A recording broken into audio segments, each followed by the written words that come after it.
Hello friends, Radhe Radhe. આજે આપણે GPSC એક્ઝામના ઇંગ્લિશ ગ્રામરના ફર્સ્ટ ટોપિક આર્ટિકલ્સનું લાસ્ટ જે ટોપિક છે ધ એ કરીશું.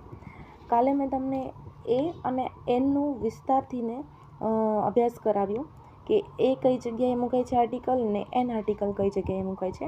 તો આજે આપણે ટૂંકમાં સમજી લઈએ કે એ આર્ટિકલ કઈ જગ્યાએ મુકાય છે અને એન આર્ટિકલ કઈ જગ્યાએ મુકાય છે. તો કોઈ પણ જાતિવાચક નામ છે તે એકવચન હોવું જોઈએ અને ઉચ્ચારણ જે છે વ્યંજનથી થતું હોવું જોઈએ. ત્યાં આપણે એ આર્ટિકલ મૂકીએ છીએ, રાઈટ.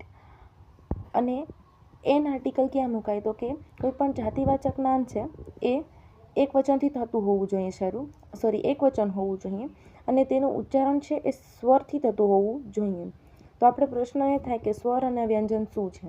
તો ABCDમાં એટલે કે આલ્ફાબેટ્સમાં 5 સ્વર છે, A, E, I, O, U, અને એ સિવાયના જે બીજા 21 છે આલ્ફાબેટ્સ એ વ્યંજન છે, રાઈટ.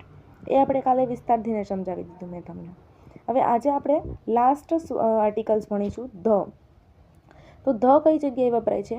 કોઈ પણ વસ્તુ, પદાર્થ, પ્રાણીની વાત થતી હોય, બરાબર. કોઈ પણ વસ્તુ, પદાર્થ, પ્રાણીની વાત થતી હોય અને એકવાર એની વાત થઈ ગઈ હોય અને ફરીથી એના વિશે જ આપણે બીજું વાક્ય બોલતા હોઈએ અથવા તો વર્ણન એનું કરતા હોઈએ ત્યારે ધ આર્ટિકલ્સ મુકાય છે. એક્ઝામ્પલમાં મેં તમને અહીંયા કહી દીધું. 3જા નંબરનું એક્ઝામ્પલ છે, this is a book, the book is a new.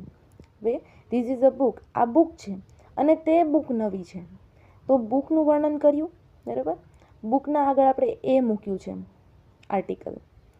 A article શું કામ આવ્યું? કારણ કે બી છે એ વ્યંજન છે, એટલા માટે એના આગળ એ આવ્યું, જે આપણે અહીંયા ફર્સ્ટમાં જોઈ લીધું, રાઈટ. અને હવે આપણે બુકનું જ વર્ણન ફરીથી કરીએ છીએ એટલા માટે એ બુકની આગળ ધ મુકાય છે, રાઈટ. બીજું એક્ઝામ્પલ છે કે વસ્તુની એકમાત્ર ચીજ છે અને વિશ્વની એકમાત્ર ચીજ અથવા તો પ્રકૃતિના અન્ય કોઈ પદાર્થના નામની આગળ ધ મુકાય છે. કોઈ પણ વિશ્વની પ્રકૃતિ છે અથવા તો વિશ્વની કોઈ એકમાત્ર ચીજ છે, જેમ કે નદી છે, તળાવ છે, નર્મદા છે નદી, પછી તમે માની લો કે ગંગા નદી છે, અથવા તો આપણે હિમાલયની વાત કરીએ છીએ, અથવા તો આપણે કોઈ ગ્રંથની વાત કરીએ છીએ, તો એના નામની આગળ ધ મૂકા છે.